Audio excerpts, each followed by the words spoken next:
Hey guys, Cajun Cardboard coming at you from the great state of Louisiana. I've got a nice fun little short video for you guys today. As always, we're going to be relying heavily on our good friends over at Card Ladder recently, who became part of the PSA family, Chris, Christina, Josh, and some of those cats. Tremendous tool. If you're not using Card Ladder, you need to be. It's a great data analysis tool. It's a great place to go find comps, especially now that they've updated it to add the universal sales feature. It's absolutely indispensable. I legitimately can tell you I priced about 400 cards to put into the PWCC marketplace in right at an hour. It is unbelievable how fast their search engine works. I used to use 130point.com. And when I absolutely had to, I'd use eBay sold listings, but it doesn't show you consummated offers, the actual sales price for offers. So Card Ladder's indispensable.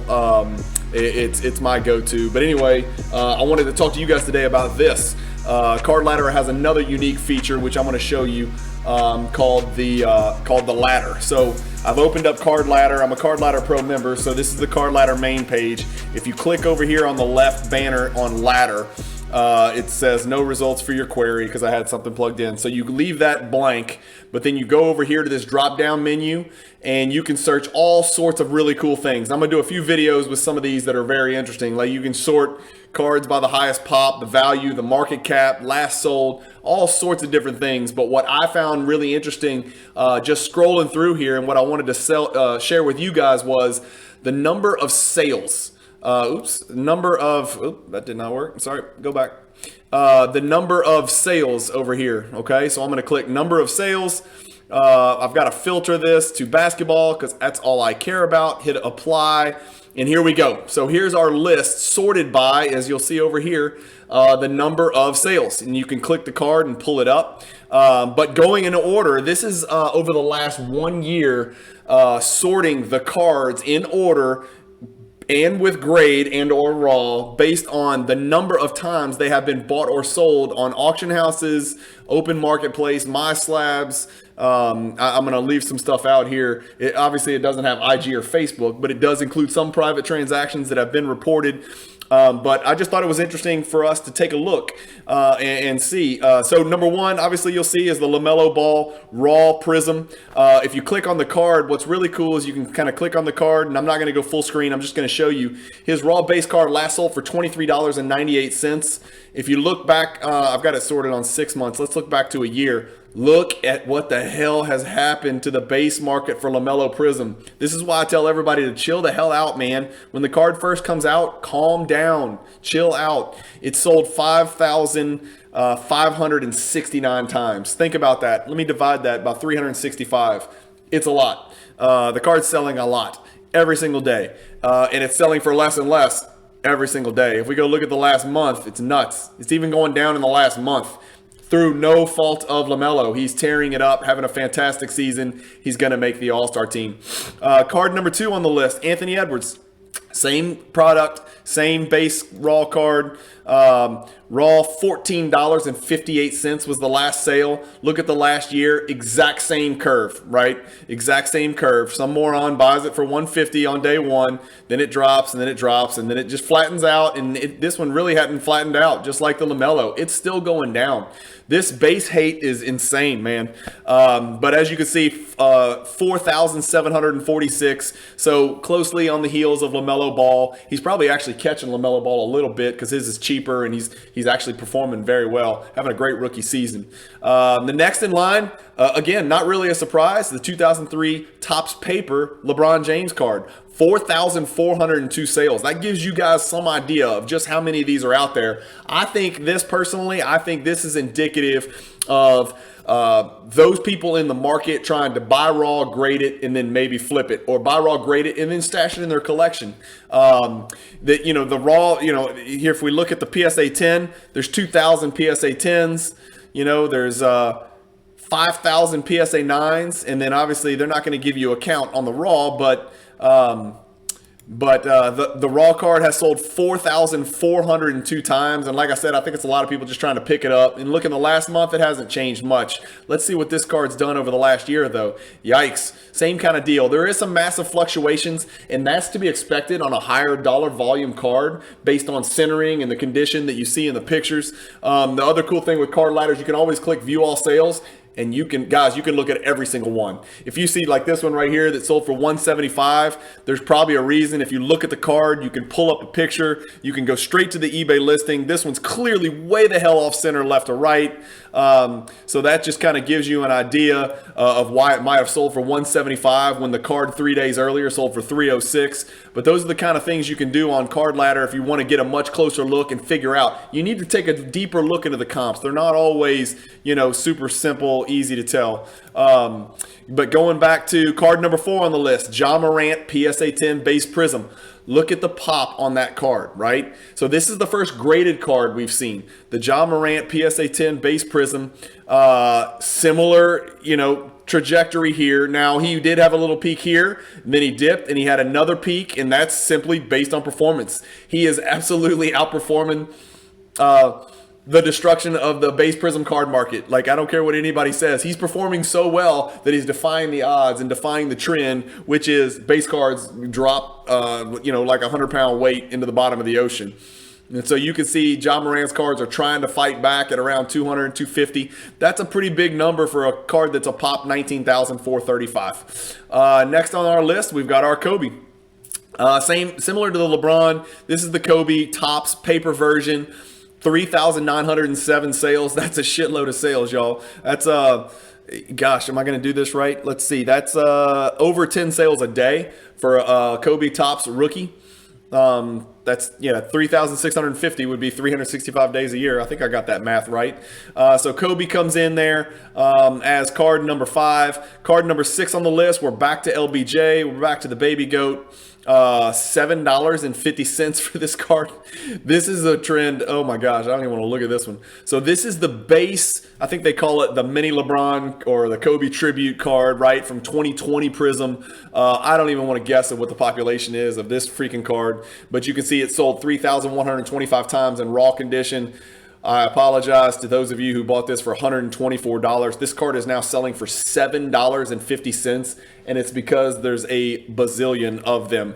Next on the list, speaking of a bazillion of them, the Luca Doncic PSA 10, not quite as high a pop as the Ja Morant. Ja Morant cards off to the races. The Ja and the Zion are never going to be caught. I hope they don't get caught by Lamello and Anthony Edwards. I don't think they will, because you can't grade bulk or value at PSA right now. You can't grade for less than $100, although they got this new little $50 deal coming out. That's another video for somebody else to discuss. But this Luka Doncic card, has there been a more talked about card? Is there a card that's more indicative of what's going on in the hobby than this base Prism Luka Doncic card? I mean, it is it's the talk, it's the talk of the hobby. Obviously, this card had an incredible run. If you go look at the 2-year look, I mean, it's just kind of sad. The card was so cheap down here, and I know I made a ton of money on this card. I'm not holding any of these cards. Actually, I am. I'm holding one, and it's a BGS 10. I just thought it was lower pop. I had 2 of them. I sold one in the PWCC monthly, I think, back in December, and I've got one left. I'll probably sell that soon, too, because even the BGS 10, hell, what's the BGS 10 pop?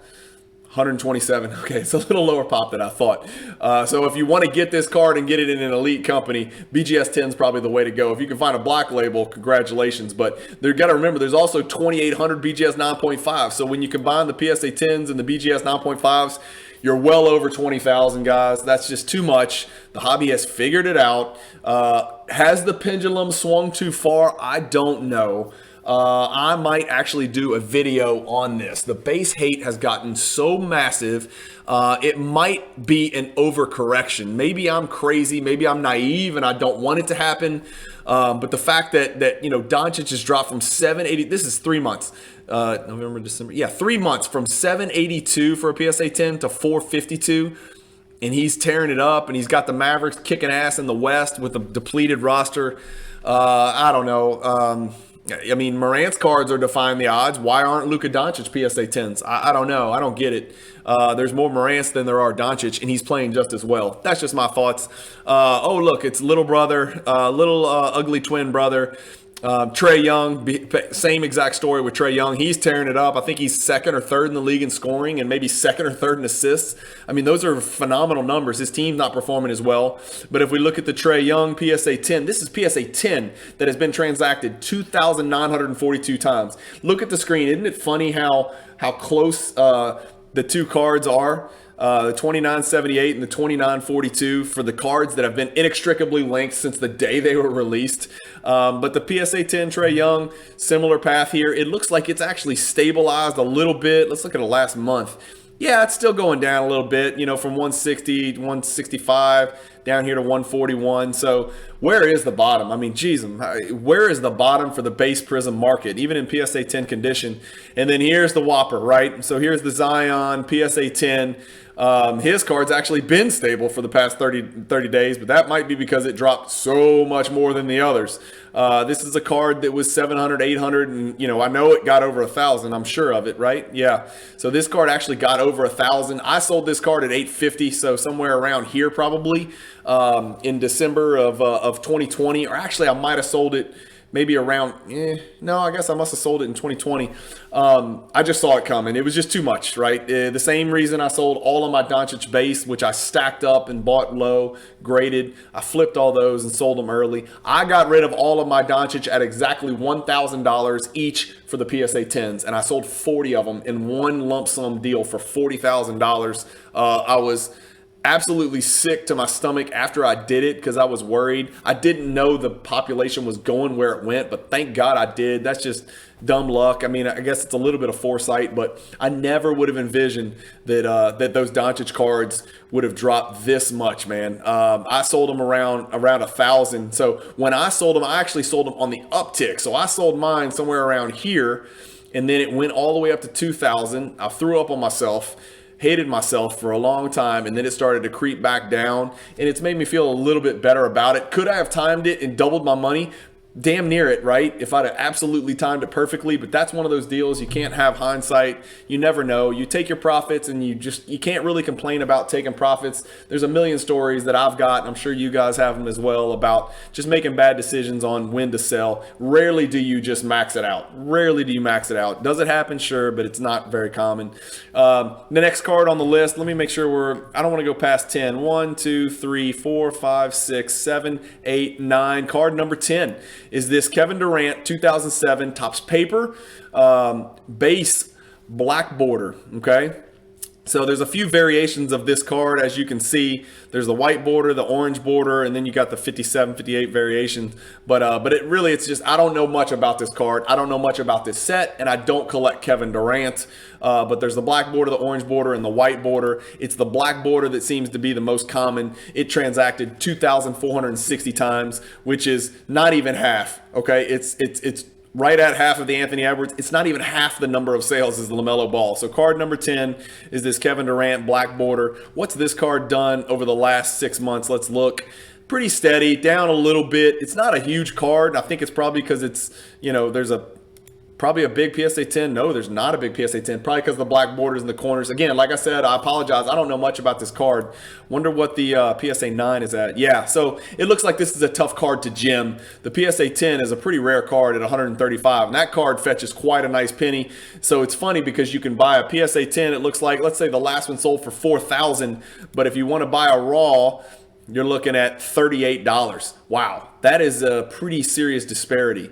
I guess if you can find enough quality raws, it might not be a bad idea to just buy 100 of them, which you obviously can do if 2460 have sold in the last 12 months. Buy 100 of those things and hope to get 2 or 3 PSA 10s. Damn, that's nuts. Something to think about, but not for me, but for you. I've done enough buy raw grade flips lately. Also, right now, it's really hard to pay $100 to grade a card that's worth about $38 raw, because if you get it wrong, you get punched in the face. As you can see, the PSA 9's about 260. I bet you there's some PSA 8s. Given the condition of this card, it looks like most of them grade PSA 8 if you look at it. Yep, 1393. PSA 8 looks like your most likely grade, and that's not taking into account that all of the ones that are left over are probably not the cleanest version, right? The longer we get from the year 2007, the less likely they are to grade a 10. But you can see 2558 PSA 8s have been graded, so it looks like that's your most likely result, which would lose you a pretty good chunk of money at $85 on the open market. So anyway, that's the 10, guys. I'm not going to talk for a long time about it. Love this card ladder tool. There's a million more card ladder tools that we'll have little short 15-minute videos about. I appreciate you guys listening. Hopefully the hobby's treating you well. Stay positive. Don't listen to all the negativity. Happy collecting and peace.